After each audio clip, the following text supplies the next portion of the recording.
Guys, it's 1,000 degrees in Texas. It is insanely hot.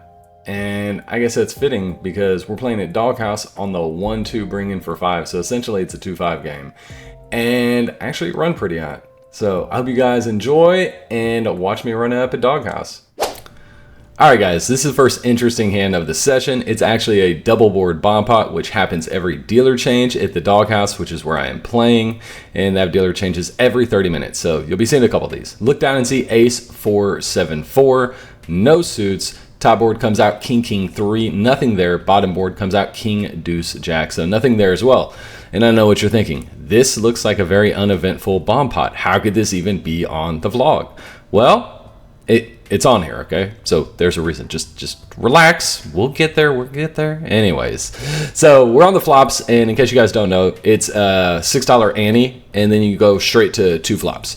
The flops check through, and then the turns are king of spades up top, and the bank 4 of hearts down below. So now we have a boat up top. Granted, it's not a good boat. It's just kings over 4s. Pretty bad. But we do have a set of 4s on bottom, which I feel like is the best hand because there's no kings left and only a set of jacks beats us. There's no betting on the flop, so I feel like no one has that. Middle position ends up betting $25. For $25, feeling like I have the stone cold nuts on the bottom, I make the call. I don't want to raise right now because someone could have a set of jacks. You never know. It's just one of those things. Also, I want a lot of people to call because there's not many draws. There's a couple of straight draws on the bottom board, which is what I'm trying to get. And also the hijack calls. We are in the low jack, by the way. So I'm basically not too worried about many cards that come out. So that's why I didn't want to raise and scare off any of my customers. Top board comes 9 of clubs on the river and the 8 of spades on bottom. Doesn't really change much. And we have 3 people in this pot. So I still feel pretty confident on bottom. Middle position player bets 50. I'm just going to stick with the call. I don't want to raise because I feel like all I'm going to do is scare off the third player, and I feel like I'm going to chop with the middle position player because there's no way my kings over 4s is good up top.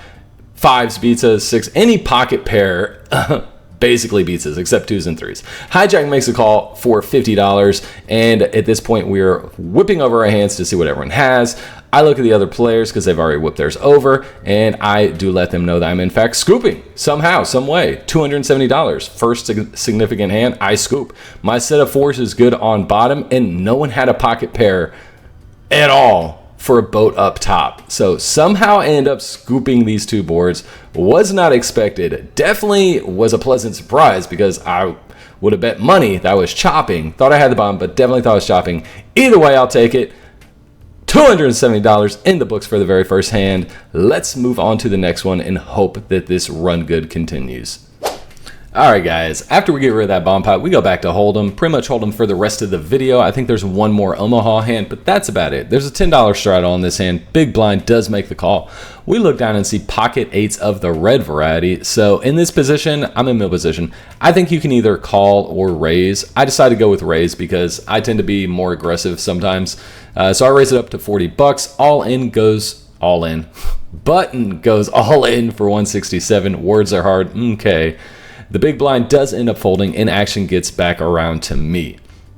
Now, at this point in time, I don't think he has an overpair to my 8s. I think he has like ace king, ace queen, something like that. Maybe king queen suited, something along those lines, because he's been a little, tilted. He's definitely shown the propensity to want to go all in, get his chips in, and either double up or leave and go home. You've seen those players. They've been on the poker table for a while. I just got here, but he's been there longer than me, and he's definitely looking to gamble. So with all that in mind, I'm just deciding if I want to flip for 167. The fact that I already raised to 40 and having 40 out there definitely influences my decision. If I had just made the call for 10, I think I fold and wait for a better spot to try and get him. But since I have 40 out there, I decided to make the call and just hope that we win this flip. He asked how many times I want to go. I said, it's up to you, buddy. I don't care. That's normally my response. So he says flop twice. I said, all right, cool with me. No big deal. Flop comes out. Ace, jack, 4. It's not looking good. Then king, queen on the first board. So we're definitely losing that one, I would think. Ace on the bottom, and then a 5 up top. He whips over ace, jack for flop top 2 pair. So he wins with a boat on bottom and 2 pair up top. 344 going his way. It is what it is. On to the next hand. All right, guys, so I am in the small blind on the next hand, and we went from pocket 8s to pocket 7. So a little bit of a downgrade. Middle position raises it up to 15, and yeah, only 2 people really fold on this one. We get 7 callers going to the flop. That's an insane amount of callers. I mean, that's basically all the table, once again, except for a couple people. Flop comes out and it's deuce, jack, 7 with 2 hearts. That's right, we bank that middle set. I check it, big blind bets 15, and this is when action gets off the rails. Middle position raises up to $50. It then gets to the low jack, who goes all in for 165. And I am sitting here with middle set. That is insane. That is the stuff dreams are made of. This pot was 105 before we even saw the flop, and it is ballooning up extremely quickly at this point. Action does get back around to me. I think about it for a second. I kind of Hollywood decide I want to do, making it feel like it may be a flush draw, things like that, and then I ship it all in for $365. Now, guys, before we get into this hand anymore, believe it or not, only 26.5 of you are subscribed. That means 73.5 are not. If you could, do me a favor, down below, click subscribe. It is free to do, helps out the channel a ton. We're trying to get to 1K. As of recording this video, we're at 925. So 75 more to go. I would love to hit that by my birthday. That's June 20th. It's coming up very soon, only in 10 days. That's insane. Dealer counts out my chips. Also, if you hit subscribe, maybe I can get some run good in this hand. Maybe you get some run good moving forward. Maybe it does nothing other than give me another number on a completely useless scale for me to be like, hey, I did that. That's a milestone. And I'd appreciate it. I would. I'd like to hit milestones. I don't know. I'm a weird guy like that. Regardless, let's get back to the poker hand. It is back on the big blind player. He is in the tank right now. He does not know what to do. Eventually says he cannot fold his hand. He puts in the call. We now have $650 in the main pot and a side pot of $400. This is over a $1,000 pot. And as you guys know, I love $1,000 pots. Anything 4 digits plus just gets my heart racing, and I love it. I'm just like, all right, let's go. Let's win this baby. Let's take this bad boy down. So as of right now, we're discussing how many times we like to go. We decide that we're going to go 2 times. I let him know I have the best hand. If anyone has said jacks, like if the big blind did, he would have snap called earlier. I feel like if the other player had jacks, he would have re-raised pre-flop. Maybe my read's off. I don't know, but we go 2 times. The first run out is the 6 of clubs, followed by the inconsequential 10 of diamonds. King comes on the bottom, followed by another 10. So I let him know, hey, if you were on hearts, it is no good. The big blind player shows he had a set of deuces. We set over set him. That hurts so bad. I scooped the side pot for $400, and now we're trying to scoop that main. Hearts bricked out, so I'm thinking there's a chance. But unfortunately for us, the middle position player had pocket kings. Yep, he hit a king on the second run out to get a higher set than us. I definitely didn't put him on pocket kings. That was a shock when he flipped over those cards, but that's poker. It is what it is. We win $400 on the side pot, and for the main pot, we chop up that $650. So that's $325 each, plus the $400 I got from the side pot, $725. And that's not a bad pot to take down. Would I have liked to win the whole $1,000? Yes. Is it unfortunate? I got it all in against 2 players, and they had 3 outs in total between them, and somebody hit one? Yes. But I'm not mad about this. Let's move on to the next hand. All right, guys, so after doing pretty good on that last hand, look down and see Queen 9 of spades. Now, the under the gun raised to 15. A middle position player makes the call. I make the call, and we get another person tag along as well. That person is the cutoff. So we're going 4 ways to this flop with kind of a weak queen. But we are suited. Flop comes out, 8, queen, 10. We bank the flop. We do hit top pair. Don't have the best kicker, but a jack does give us a straight. We also have backdoor flush possibilities. So when it checks to me, I bet 25. Under the gun player, who was the original raiser in this hand, ends up making the call. And we get back to the middle position player. He calls as well. We got rid of the cutoff at least 3 ways to the turn. And the turn is nothing less than the amazing boop! 6 of clubs. Changes nothing. Okay? Hand's still the same. Action does check to me, and I like a bet here for a couple reasons. One, I keep control of the pot. So I bet 70. Two, I also charge draws. If anybody has like king, jack, things like that, you know, jack, that's pretty much the main draw. Weak queens, I don't know what weak queens we beat, but once again, by me betting, I now have control on the river because he's less likely to lead into me because I have the betting lead. And that's exactly what I do. He called me on the turn, so when the river comes, I immediately check back. It goes check, check. I show my queen 9. He actually did have king, jack. Ace, king, I think, can float there too on the turn. But that's why betting's good sometimes, because you get the betting lead and you freeze up your opponent. So if I check turn, and it just depends on how you want to play. Like if I check turn planning to induce a bluff on the river, planning for him to bet, and then me call him no matter what, then I think checking turn is fine. But I think when you check turn, you're letting him realize his equity. And if it's not an aggressive player and you know he will check back on the river, then I think betting there is the better option. And that's why I decided to do. Like I said, I bet there so I could check back on the river, get max value from his draws, and also stop him from betting into me on the river, keeping the pot smaller than I want to have it get with only queen 9. That's a lot of talking. Just kind of want to explain my thought process for you guys so you understood where I was at. With that being said, we took down the pot. Let's move on to the next hand. All right, guys, just so you know, I did play a bomb pot in between last hand and this hand. Ended up losing $120, just keeping you up to date on everything. I decided to try out for $10 on this. Look down and see pocket queens. Big blind makes the call. And of course, when we have queens, everyone else ends up folding. Other hands, we go 7 ways to the flop. But of course, this $10 straddle is too much for the entire table at this point in time. But it is what it is. We have one caller in the big blind, and you know I'm going to raise it up. I decided to raise it to 50. Feels like a good number to me because we're heads up by position. That's fine. He makes the call. We have $100 in there before we even see a flop, and it comes out king, jack, 8. Oh, never get to see an ace or a king when you have queens. But when he checks it to me, there are too many things he can have. He can have flush draws, he can have straight draws, he can have a jack, he can have pocket 10s, non-believing. So I bet $50 after check to me because I think you have to charge for draws.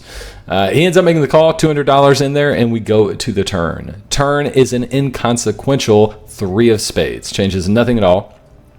So when he checks for me, very similar to the last hand, I like to keep the betting lead, and I bet $60. I feel like this player, if I check behind, he will not bluff the river. So if I am ahead right now on the turn, I want to get max value. So that's why I bet $60. He ends up making the call, $320 in the middle, and there's a lot of cards I don't want to see on the river. 7 of spades, however, is not really a scare card. But with that being said, I think pocket queens with a king out there, I don't really want to go for 3 streets. He could be checking a weak king, things like that. So I check it back, show my queens. He says I'm good, and we take down a $320 pot. Let me know down in the comments if you think I missed out on value on this hand and the next hand, because I'm interested in what you guys think. I think it's okay for me to check back on both of those rivers, but I can see an argument made for, you know, thin value and betting another time. I think it can go either way. I think it's fine to go for thin value there, and I think checking back's fine. But the fact that I checked back twice in a row when I could have possibly gone for thin value, I want to know what you guys think. You know, it's a community where we help each other. We try and get better at poker. So in the comments, let me know what you think of those 2 hands and if I played them correctly or if I missed out on some value. Anyways, on to the next hand, guys. All right, guys, we have found our way back into the Omaha streets here. Look down and see ace, jack, king 9. There's a $10 button trial. Small and big blind both make the call. I raise it up to $40, and a little bit of transparency here. I actually misread my hand at this point. I thought I had ace, jack of spades, king 9 of hearts, so I thought my ace was suited. Yeah, I don't find that out until later that it's not. Button makes the call. Big blind makes the call. With that being said, I don't think I raised a 40, not having the suited ace. This is when I noticed my hand's not suited with the ace. But luckily, the flop comes out ace, jack, 5. So we do flop top 2 pair. There is a flush draw, however. 130 in the pot so far. And as we know, flush draws are very scary in Omaha because, yeah, they normally get there. 3 players in the hand. I bet $110. It gets around to the button player. He eventually does decide to make the call. So then it is back on the big blind player, and he is deciding what he would like to do. Personally, I would like him to fold, which is what he does. Heads up is fine with me. 350 in the pot, and our opponent only has about 350 behind. So when the 6 of hearts comes on the turn, you can bet your bottom dollar that I am going to be putting him all in for his remaining stack. I was actually just trying to get a count on it.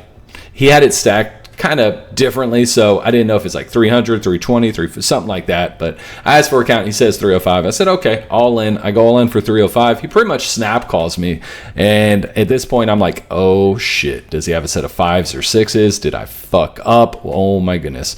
We decided to go twice, and the runouts are actually a 7 of clubs up top and 8 of hearts down below. And he let us know that he was on a flush draw and a straight draw. He bricked everything, unfortunately, for our opponent. But that means we do scoop this $960 pot, boys.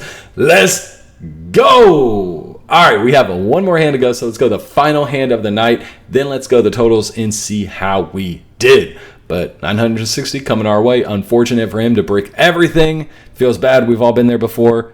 But that's poker, and that's variance. And luckily, I turned on God mode, and I am running hot tonight. And that run good does not stop on the last hand of the night. Look down and see Ace King offsuit. I raise it up to $15. Under the gun player makes the call, and that is the only person. Luckily for me, he is the action player on the table. So I have a few plans for him. Flop comes out Ace Jack 7 with 2 clubs. I end up checking because, once again, this is the action player. He bets 15 just like I had hoped he would. I wanted to build this pot $30 pre-flop's not really that much. So when he bets 15, I raise him up to $50. He, of course, makes the call. We're up to 130 in the pot, and the bank King of Diamonds comes on the turn. I think my Ace King was fine anyway, but now I'm definitely feeling confident in it. I bet $100 into a pot that has 130, charging his draws, charging him if he has an ace and he doesn't believe. And he, in fact, does make the call. 330 in the pot. We're going to the river, which is a deuce of hearts. Changes absolutely nothing. If I was ahead on the turn, I am ahead now. The only question is, how much do I try to extract from him? There's 330 in the pot. The number I land on is $175. I feel like that's a good number. Other than this, I feel like going all in. I think he had around 500, like 450, 500. I think going all in's fine too, in all honesty. But I got, I wanted to make sure I got paid on this one. So I bet 175, which I figured he would call with any ace. He does call 680 in the pot. Being shipped my way, I immediately show I have ace king, and that is not a bad way to end the night. Back-to-back big hands. Sheesh. Doghouse is a fun place to play, I'll tell you what. Anyways, let's go to the outro and see how we did overall. All right, guys. So first and foremost, I was in the game for 300, cashed out for 1,600. That's the number you want to know, up 1,300 for the day. Now, how do I think I played? I actually think I played really well. I think I got max value with the Queen 9 of Spades hand. Pocket Queens, I think I got max value. Maybe I could have gone for river bets on them, maybe not. I think it's 50-50 either way, but I think I played it more passively on those, and I'm fine with that. Got extremely lucky to overset someone for stacks. I mean, that's always the dream, to be on the correct side of that instead of the losing side. So, like I said, I think I just ran hot. Ace King got in a hand with an action player, was able to get max value from him. So pretty much everything went my way, and I was just running good. It's like I couldn't do anything wrong. I think I lost one significant hand, two maybe if you count the bomb pot where I lost 120. But other than that, it was just win, win, win, win, win, win, win. And those are the days you dream of. With that being said, next vlog does not quite go that way. I get in for 900, and I'll let you guys tune into that one to see if I get out of the trap or not. But yeah, it was definitely, it was a rough one on the next vlog. But this one was good, so good for that. Also, my birthday is June 20th, trying to get to 1,000 subs. We're at 925 as of recording this. I know I said it earlier in the video, but thank you for the love and the support, guys. If we can get to 1K by my birthday, that'd be great. Either way, I appreciate all the love. I appreciate all the support. Thank you, guys, and may you run good on the poker table. I'm done rambling. Enjoy your day. Enjoy your weekend, whatever time it is. I hope you have an amazing summer. Catch you guys on the next one.